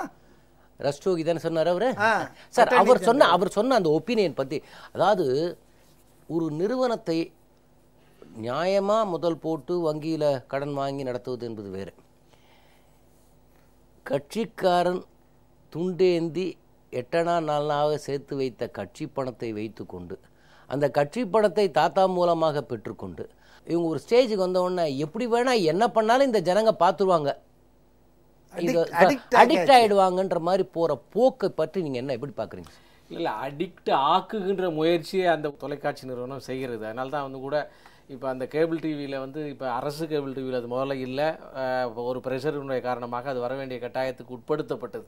இப்போ இந்த நீங்கள் சொன்னீங்களா அந்த அட்டர்னி ஜெனரல், அது நான் வந்து அவருடைய கருத்தாகத்தான் இருக்கும்னு நினைக்கிறேன். ஏன்னு கேட்டால் இது வந்து அப்படி அரசினுடைய கருத்தை அவர் பிரதிபலித்திருக்க முடியாது, அரசனுடைய கருத்தாக அது இருக்க முடியாது. அப்படி அவர் அரசனுடைய கருத்தாக சொன்னால் அதை நானோ பாரதிய ஜனதா கட்சி ஏற்க தயாராக இல்லை. ஏனென்றால் இப்படிப்பட்ட ஒரு மக்கள் பணத்தை வந்து அரசனுடைய பதவியை வைத்து துஷ்பிரயோகம் செய்தவர்கள் எந்த காரணத்திலும் எவ்வளவு பெரிய தொழில் இருந்தாலும் தண்டிக்கப்பட வேண்டியவர்கள். என்ன ஒன்று கேட்க விரும்புகிறேன்னா, கே வேணுகோபால் அரசாங்கத்துக்கு தெரிவிக்காமல் இப்படி ஒரு அறிக்கை உச்ச நீதிமன்றத்தில் கொடுத்துட்டாருன்னு அவரை நீக்கிங்கன்னு சொன்ன அரசாங்கம், இந்த ரஸ்தோகியை அந்த அட்டர்னி ஜெனரல் அரசின் கருத்து இல்லாம இப்படி சொல்லிட்டாருன்னா அவர் மேல ஏன் இன்னும் நடவடிக்கை எடுக்கல? என்ன நடவடிக்கை எடுக்கல? அதாவது அங்கதாங்க குழப்பம்.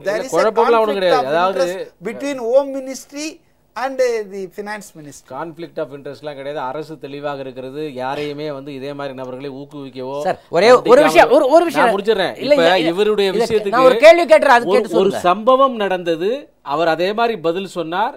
அந்த பதிலுக்கு என்னுடைய அறிக்கை கொடுத்தாரு. இல்ல அதுதான் சொல்ல வரேன், அது வந்து ஏற்றுக்கொள்ளப்பட முடியாது. அதனால அப்ப அவர் மேல என்ன நடவடிக்கை எடுத்தாங்க? நடவடிக்கை கருத்து இல்லாததை எப்படி அவர் சொல்றாரு? அதாவது ஒரே நேரத்துல வெட்டி போடக்கூடிய ஒரு சூழ்நிலை இந்த நாட்டுல எதுலயுமே இல்ல. அதனால ஒரே ஒரு விஷயம் தான் கேக்குறேன், மாத்தி இருக்கீங்க. லாஜிக்கலி இது கரெக்ட், logically correct, but practically it is not correct. Sekar, ஒரே ஒரு விஷயம் கேட்கிறேன். சில நாட்களுக்கு முன்பு சன் டிவி முடக்கம்னு செய்தி வந்தது. அதற்கப்புறம் பிரதமர் அலுவலகத்தில் ஒரு டிஸ்கஷன் ஒன்று நடந்தது. பிரதமர் அலுவலகம் வந்து it was not in favour of Sun TV. இவர் அந்த அட்டார்னி ஜெனரல் சொன்னதை ஏற்றுக்கொள்ள முடியாது, இது அதை மீறிய ஒரு தேச விரோத செயல்கள்லாம் இதில் இருக்குது. அப்புறம் இந்த 2G ஸ்கேம்லலாம் இவங்க ஈடுபட்டிருக்காங்க, இந்த ஏர்செல் மேக்ஸிஸ் கேஸ் இருக்குதுன்னு எல்லாத்தையும் கம்பைன் பண்ணி உள்துறை அமைச்சகம் ஸ்ட்ராங்காக இப்படின்னு பிரைம் மினிஸ்டர் ஆஃபீஸில் நடந்த டிஸ்கஷனை பற்றி ஒரு நோட்டு வந்தது. இறுதியாக என்ன சொல்லப்பட்டது? அருண்ஜேட்லி வெளிநாடு போயிருக்கார், அவர் வந்தவுடன் முடிவு எடுக்கப்படும். அவர் இன்னும் வரலையா? அவர் தான் ஐஎன்பி மினிஸ்டர். அவர் தான் ஐஎன்பி மினிஸ்டர். அதே சமயம் ஃபைனான்ஸ் மினிஸ்டர் அவர் தான் ஐஎன்பி மினிஸ்ட்ரியாக இருக்கும்போது அவர் வந்தவுடன் முடிவு எடுக்கப்படும் என்று சொன்ன பிறகு அவர் வந்தாரா அல்லது பிரதமர் அலுவலகம் மறந்து விட்டதா? இல்லை எந்த சக்தி அதை தடுத்து கொண்டிருக்கிறது? இல்லை, இப்போ எந்த விதத்தில் வந்து இது நிறுத்தி வைக்கப்பட்டிருக்கிறது சார்? இம்மீடியட்டா சன்டி லைசன்ஸ் வந்து அதுக்கு தான் இப்போ அவர்கள் சுப்ரீம் கோர்ட்டுக்கு போயிருக்கிறார்கள். சுப்ரீம் கோர்ட்டுக்கு போனது இன்றைய தகவல் பிரகாரம் அது வந்து 2Gக்காக மாற்றப்பட்டிருக்கிறது என்று வந்திருக்கிறது. அவர்களுக்கு ரிலீஃப் இல்லை, அவர்கள் ரிலீஃப் கிடைக்கவில்லை என்கின்ற சட்டபூர்வமான ஒரு செய்தி கிடைத்திருக்கிறது. எனவே இந்த அரசாங்கம் எந்த ஒரு வழக்கிலும் தலையிட்டு அது ஒரு இன்ஃப்ளூயன்ஸ் பண்ணலைங்கிறது தெரியுது இல்லை. அரசு சட்டத்தினுடைய பால் ஸ்ட்ராங்காக நிற்கிறதுன்னு தெரியுது. அதுக்கு மேலே இந்த கேஸ் சுப்ரீம் கோர்ட்டில் வந்த கேஸ் வந்து 742 கோடி ரூபாயை அட்டாச் பண்ணதை வந்து டிட்டாச் பண்ணணுன்றதுக்கான கேஸ். அதை இங்கே விசாரிக்க முடியாதுப்பா, it is relevant to 2G, அதை சுப்ரீம் கோர்ட்டு தான் அந்த இதில் தான் இது போனால் இங்கே வர முடியாதுன்னு சொல்லியிருக்காங்க. நாங்கள் கேட்குறது என்னன்னு சொன்னால், இன்றைக்கி வந்துட்டு I and B minister, home minister, prime minister எல்லாரும் சேர்ந்து முடிவு பண்ண வேண்டிய இந்த renewal of licence for 33 channels, TV channels and some 45 FM channels, அது என்ன ஆச்சு? அதுக்கும் கேஸுக்கும் சம்மந்தம் இல்லையா? இல்ல அதுல வந்து அதுல ஏதாவது ஆக்ஷன் எடுத்தா தானே இவங்க கோர்ட்டுக்கே போவாங்க. எடுக்க போறாங்கன்னு சொல்லி கோர்ட்டுக்கு போயிருக்காங்களா? இல்லையே.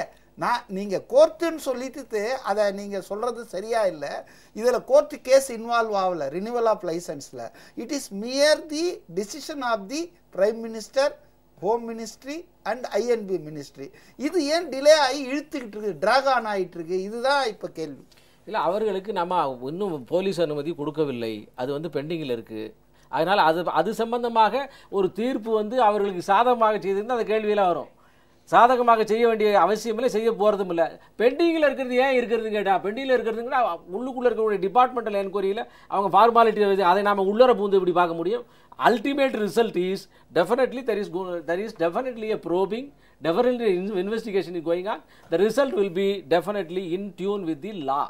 சார், ஒரே ஒரு விஷயம்.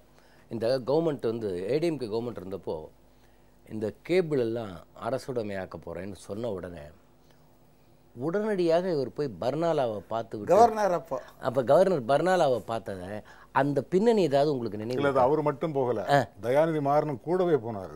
அதான் சிறப்பு. தொழில் கெட்டு போய் எங்க என்ன சொன்னாங்க கேட்டதுக்கு முன்னால, அது அசம்பிளியில் அந்த செய்தி வந்த பிறகு செய்தியே நான் கேட்கல, ஏற்கனவே போட்ட அந்த நாங்கள் ஏற்கனவே சந்திக்கிறதா அப்பாயின்மெண்ட் வாங்கியிருந்தோம். சரி, சட்டசபையில் பேசப்பட்ட அடுத்த நாளே காவிரி பிரச்சனைக்கு பேச போனார் அவர். அதுக்கு போனது தயாநிதி மாறன் கூட போக வேண்டிய காரணம் என்ன? இன்றைக்கு அவர்களுடைய நிலை என்னவாக இருக்கிறது? தாங்கள் தவறு செய்து விட்டோம் என்று உணர்கிறார்களா, இல்லையேல் எப்படியும் ஒரு ஆட்சி மாற்றம் வந்துவிடும் நம்ம பார்த்து கொண்டிருக்கலான்னு அவங்களுடைய போக்கை பார்த்தா உங்களுக்கு தான் தெரியும். அவங்களை பழகணும். இது தெரிந்தே செய்த தவறு, தெரியாமல் செய்ததில்லை, தவறு என்று தெரிந்தே செய்த தவறு. அது அவங்களுக்கு பழக்கப்பட்டது. ரெண்டாவது நீங்கள் சொன்ன அரசியல் பின்னணி அவங்க கூடவே வந்து காய நிறுத்தி கொண்டிருந்ததுனால அதுவே பழக்கப்பட்டு போய் அது அப்படியே தொடர்ந்துகிட்டு இருக்கு. ஆனால் ஒரு காலகட்டத்தில் எல்லாவற்றுக்கும் ஒரு முற்றுப்புள்ளி விழும். அது இப்போ விழுந்திருக்கு. அது மதிவாணன் சார் சொன்ன மாதிரி பாடல் ஒன்று உண்டு, எனக்கு தவறு செய்தவன் திருந்த பார்க்கணும், தப்பு செய்தவன் வருந்தியாகணும். இது தப்பு, இது அவர் சொல்ல மாதிரி இப்போ அது வருமா வராதா என்ற அவநம்பிக்கை எனக்கு இல்லை. ஏன்னா இது உள்ளங்கை நெல்லிக்கனி, எனக்கு தப்பு நடந்திருக்கிறது எல்லாரும். எனக்கு கூட நம்பிக்கை கோர்ட் இதெல்லாம் தலையிட்டு அது செய்யும், கண்டிப்பாக அரசாங்கம் நடுவுல வந்து அதை டிலே பண்ணுது. அதுதான் எனக்கு நான் அதை ஏத்துக்க மாட்டேன். ஏன்னா இது வந்து உச்சநீதிமன்றத்தினுடைய கண்காணிப்பில் தான் எல்லாமே நடந்துகிட்டு இருக்கிறது. அதை மீறி அரசியல் புகுந்து விடும், அதை தடுத்து நிறுத்த முடியும்னு நான் நம்பல. இது எதை நோக்கி போகும்னு நினைக்கிறீங்க சார்? இல்லை, அவர் சார் சொன்ன மாதிரிங்க எனக்கு எந்த விதமான சந்தேகம் ஆரம்பத்திலேருந்தே கிடையாது. அதாவது justice will be delivered, but it may be delayed. இவங்களுடைய பவர் இருக்குது இல்லையா, கோர்ட்டு அது இதுன்னு சுப்ரீம் கோர்ட் போவாங்க, அப்புறம் ஹை கோர்ட் போவாங்க, ஒரு ஸ்டே வாங்குவாங்க, ஆன்டிசிபேட்டரி பெயில் வாங்குவாங்க. இது மாதிரியான சில வேலைகள் இவங்களே பண்ணுவாங்க. அதில் அரசாங்கம் போய் தலையிடணும்னு நான் சொல்ல விரும்பலை. ஆனால் கண்டிப்பாக இவர் வந்து ஒரு பருக்கை எடுத்திருந்தா கூட அரசாங்கத்திலேருந்து அதுக்கு will have to pay it. அதுக்கு கண்டிப்பாக அவர் தண்டிக்கப்படுவார். அது வந்து நியாயம் வந்து நிச்சயமாக வெல்லும் என்பது இறுதியில் என்னுடைய அழுத்தமான நம்பிக்கை. சார், இப்போது கலாநிதி மாறன் அவர்கள் உள்துறை அமைச்சர் ராஜ்நாத் சிங்கை பார்த்து ஒரு கடிதம் கொடுத்ததாகும். அதில் வந்து 5000 ஊழியர்கள் பாதிக்கப்படுவார்கள். அது மட்டும் இல்லாமல் எங்கள் டிவியை பற்றி சொல்கிறீங்களே, 2G ஊழலில் உருவான ஒரு தொலைக்காட்சி வந்து கலைஞர் டிவி, அதற்கு மீதும் சேர்த்து நடவடிக்கை எடுக்கணும்னு அவர் கொடுத்தாரா, அதை சொன்னாரா என்பது வேறு விஷயம். அப்படி அவர் சொல்லியிருந்தால் அதை நீங்கள் எப்படி பார்க்குறீங்க? நியாயமான கேள்வி. இல்லை, அதாவது குடும்பத்துக்குள்ளே இருக்கக்கூடிய உறவினுடைய அழுத்தம், நெருக்கம், பிணைப்பு, பாசம் எவ்வளோ தூரம் இருக்குங்கிறதுக்கு இது உதாரணம். வந்து தொழிலாளர்களை பிணையமாக வைத்து அதிலிருந்து விடுதலை செய்வதற்கான ஒரு முயற்சி. அடுத்து கடைசியில் சொந்தக்காரங்களையே அவரை உருவாக்கியவரையே காரணம் காண்பித்து அவரின் நிலைமைக்கு வருபவரையே காரணம் காண்பித்து இப்படி எழுத சொன்னதே கலைஞர் கருணாநிதின்னு அது ஒரு செய்தி வந்ததே. இல்ல, அது உங்களுடைய அரசியல் விமர்சனம். என்ன பொறுத்த மட்டும் சாதாரணமாக ஹியூமன் சைக்காலஜி வந்து ஒரு கோர்ட்டில் ஒரு வழக்கில் ஒரு அக்யூஸ்ட் சிக்கி கொண்டால் அவரோடு சம்பந்தப்பட்டவர்களே சேர்த்து சிக்க வைப்பது என்பது ஒன்று, அல்லது வந்து நான் மாட்டிக்கிட்டேனே நீ சேர்ந்து வான்னு சொல்லி சும்மா இருக்கிறவனையும் பிடிச்சி எடுத்துட்டு போற ஒரு குணமும் இருக்கு சில பேர்கிட்ட. இந்த மாதிரி ஒரு சாதாரண தப்பிக்கின்ற முயற்சியாகத்தான் நான் பார்க்கிறேன். சரி, இன்னொன்று அவர் காட்டி கொடுக்கறது எந்த தப்பும் கிடையாது. இப்போது அதனால தான் இப்போ அவர் கேட்கறதுனால அதை 2G பிடிச்சி உள்ளே போடுங்க, உடனே அதுக்கு ஒரு தீர்ப்பு சொல்லுங்கள், அதை அவருக்கு நடவடிக்கை துரிதப்படுத்துங்கன்னு கேட்குறாரு. என்ன தப்பு? 214 கோடி 2Gயில் வந்தது. அந்த ஊழல் பணத்தில் உருவான ஒரு கலைஞர் டிவி ஊழலை பற்றி பேசிகிட்டு இருக்கு, ஊழலை பற்றி விவாதம் நடத்திட்டு இருக்கு. இதை விட கேவலம் என்ன வேணும்? அதுக்கு ஒரு நியாயம் வேண்டாமா? அப்போ இல்லை சார், இப்போ இன்னொரு தரப்பு சொன்னாங்க இது கலைஞரே எழுதி கொடுத்த ஒரு ஸ்கிரிப்டு, அப்போ தான் நாளைக்கு வந்து இவங்களை எதிர்த்து திராவிட இயக்க ஊடகங்களை எல்லாம் காவிகள் எப்படி ஒரேடியாக அழிக்கிறதுன்னு சொல்லுவதற்காக கலைஞரை எழுதின ஸ்கிரிப்ட். எனக்கு தெரிஞ்சு அந்த அந்த குற்றச்சாட்டை அவர்கள் எந்த காலத்திலும் சொல்ல முடியாது. ஏன்னா ஒரு விரலை நீ எதிர் நோக்கி நீட்டும் போது 3 விரல்கள் ஒன்றை நோக்கி நீளும். அதனுடைய உன்னுடைய வரலாறு அது. பத்திரிகைகளை நீ இப்படி நடத்தின இன்னும் ஞாபகம் இருக்கிறதெல்லாம் பத்திரிகைகளை பற்றி ரொம்ப வக்காலத்து வாங்குவார். திமுக பற்றி ஏதாவது ஒரு சின்ன சேதாரமான வார்த்தைகள் வந்தால் கூட முரசொலியில் ஒரு பெரிய லிஸ்டே வரும். தினமணியை இனி யாரும் வாங்கி படி, அது பிறகு தினத்தந்தி யாரும் வாங்கி படி கூட ஒரு லிஸ்டே வரும். போராடும் போது இவர் முதலமைச்சர் இரும்பு கரம் கொண்டு நசுக்குவேன்னு சொல்லி சொன்னார். அதாவது தொழிலாளர்கள் பற்றி தொழிலாளர்கள் போராட்டங்கள்லாம் இவங்க ஆட்சியில் இருந்தப்போ இவங்க கட்சி எப்படிலாம் டீல் பண்ணியிருக்குதுன்றது எல்லாருக்கும் தெரியும். இரும்பு கரம் கொண்டு நசுக்குவேன்னு சொல்லி திராவிட கட்சிகள் எல்லாம் பத்திரிகைகள் அந்த அப்படி பண்ணிட்டாங்கன்னு சொல்லி. இப்போ நான் ஒரே ஃபைனலாக ஒன்று கேட்குறேன், பிஜேபியின் அணுகுமுறை எப்படி இருக்குன்னு நினைக்கிறீங்க இந்த கேஸில்? இல்லை, நான் பிஜேபியினுடைய அந்த கேஸுக்கும் பிஜேபிக்கும் எந்த தொடர்பும் இல்லை என்பது என்னுடைய தனிப்பட்ட கருத்து. ஏன்னா இந்த ஊழல் வழக்குகளை கையில் எடுத்துக்கொண்டு உச்சநீதிமன்றம் மிக தெளிவாக சொல்லியிருக்கிறது, அரசியல் புக முடியும் என்று நான் நினைக்கல. உச்சநீதிமன்றத்தின் கண்காணிப்பில் இருக்கிறதுனால இந்த நீதிமன்றங்கள் ஒரு நமக்கு தாமதம் மாதிரி தோன்றினாலும் நாளைக்கு நல்ல தீர்ப்பு வரும், அதில் எந்த குறுக்கீடும் இருக்காது என்பது என்னுடைய கருத்து. சார், நான் இறுதியாக எதை பதிவு பண்ண விரும்புகிறேன்னா, சார் சொன்னார் அதாவது வந்து விரக்தி ஆக வேண்டிய அவசியம் இல்லை குருமூர்த்தி சாருக்கு, அவர் வந்து செயல்படுகிற இடத்துல வழிகாட்டுற இடத்துல இருக்கிறாருன்னு. அப்போ அவருக்கு பல விஷயங்கள் தெரியும், அதாவது நம்மை விட கூடுதலான விஷயங்கள், குறிப்பாக ஆர்எஸ்எஸில் பிஜேபி தலைமைக்கே நெருக்கமாக இருக்கிறவர்னு இவரே சொல்லியிருக்காரு. அப்போ அவர் வந்து 2-3 தினங்களுக்கு முன்னால் இதில் இந்த மாதிரி டிலேவை பற்றிலாம் ரொம்ப மன உளைச்சலாக எழுதிட்டு கடைசியாக எழுதின அந்த வார்த்தை இருக்குது பாருங்கள், இதற்கு பெயர் தயாநிதியின் சாமர்த்தியம் என்பதா, அதுதான் என்ன கொஞ்சம் டிஸ்டர்பிங்காக இருக்குது, வேற ஒன்றும் இல்லை. ஏற்கனவே இதே மாதிரியான விஷயங்கள் அனுபவங்கள் இருப்பதாலே மற்ற ஆட்சியினுடைய உதாரணங்களை அவர் எழுத மாட்டார், எடுத்துக்கொள்ள வேண்டிய வேற கட்சி கிடையாது, எடுத்துக்கொள்ள வேண்டிய நீங்கள் தைரியமாக இருக்கலாம். நீங்க பேசுகின்ற போதே பல முறை வந்து இந்த ஆட்சி செய்யும் என்கின்ற ஒரு நம்பிக்கையை தெரிவிச்சிங்க. தயாநிதி மாறன் விஷயத்தில் எவ்வளோ லாஸோ அதை கட்டிட்டு போயிடுவான்னு இருக்குமா சட்டம்? உங்களுடைய ஒரு பிஜேபி வேணாம் சார், ஒரு சிட்டிசனாக பார்த்தா இதற்கு எப்படி முடிவு இருக்குன்னு நினைக்கிறீங்க? இல்லை, அதாவது நான் வந்து என்னுடைய சிந்தனையால் செயலால், இன்னும் பயாலஜிக்கலாக எனக்கு தெரியாது, என்னுடைய செல்களால் நான் பிஜேபிக்காரன். நான் தர்மத்தையும் இந்த நாட்டின் சட்டத்தையும் மதிக்கக்கூடியவன். என்னை போலத்தான் என்னிடம் பழகி என்னோடு இருக்கக்கூடிய பிஜேபியினுடைய இன்றைய நிர்வாகிகள், எம்பிகள், மந்திரிகள் நிச்சயமாக அவர்கள் சட்டத்தின்பால் மதிப்பு கொண்டு இதற்கு தக்க தண்டனை வாங்கி தருவார்கள். இறுதியாக வகுத்தான் வகுத்த வகையல்லார் கோடி தொகுத்தார்க்கு துய்த்தல் அரிது என்கின்ற திருவள்ளுவனுடைய குரலை சொல்லி சம்பாதித்த பணத்தை நெறிமுறையோடு தர்மத்தின் பால் செலவு செய்யாதவர்கள் மிகப்பெரிய தண்டனை அடைந்துதான் தீர்வார்கள் என்பது இந்த மாதிரி செயல்களில் ஈடுபட்டவர்களுக்கு வள்ளுவன் சொல்லுகின்ற பதில். யாரும் தப்ப முடியாது சார். கண்டிப்பாக உச்சநீதிமன்றம் இதில் வந்து தெளிவாக விசாரணை நடத்த சொல்லி சிபிஐ நிர்பந்திக்கும். அது வந்து நிச்சயமாக தண்டனை பெற்று தரும். ஆனால் சிபிஐ வந்து ஏன் இழுத்தடிக்குது இவ்வளோ காலம்? அதாவது 7வது வருஷம் 2007 அறிக்கை வந்தது, ஆரம்ப அறிக்கை. இப்போ 2015 கூட கலாநிதி மாறனை விசாரித்து 1 வருஷம் கழித்து தான் தயாநிதி மாறனை விசாரிக்கிறாங்க. இவர் தானங்க, இவர் வீட்டில் தானங்க எக்ஸ்சேஞ்ச் ஒர்க் பண்ணிச்சு, இவரை தானங்க முதல்ல விசாரிச்சிருக்கணும். கனெக்ஷன் கொடுத்த டெக்னீஷியன் ரவி, எலக்ட்ரீஷியன், அவனெல்லாம் விசாரித்து அவனெல்லாம் முடித்த பிறகு தானே இவருக்கு வராங்க. சார் நீங்கள் இது எப்படி போகும்னு நினைக்கிறீங்க? இங்கே இதை பொறுத்த வரைக்கும் உங்களுக்கு பாசிட்டிவ் ரிசல்ட் காட்டும். தயாநிதி மாறன் கண்டிப்பாக வரணும், வரும், வர வேண்டும். தயாநிதி மாறன் விவகாரத்தை வச்சு தான் நம்ம இந்த டிஸ்கஷனை ஆரம்பித்தோம். அது ஒரு கன்னித்தீவு கதையை போல, சிந்து பாத்தை போல அது இவ்வளவு தூரம் திருப்பங்களோடு இருந்திருக்கிறது. ஆனாலும் அந்த திருப்பங்களை பத்திரிகையில் சொல்வது என்பது வேறு, அதை விளக்கமாக விவாதித்து நேயர்களுக்கு சொல்வது என்பது வேறு. அதற்காக உங்களை அழைத்தோம். உங்கள் மூவருக்கும் எங்களுடைய மனமான நன்றி. வணக்கம். நேயர்களே, மீண்டும் நடந்தது என்ற நிகழ்ச்சியில் நாம் சந்திப்போம்.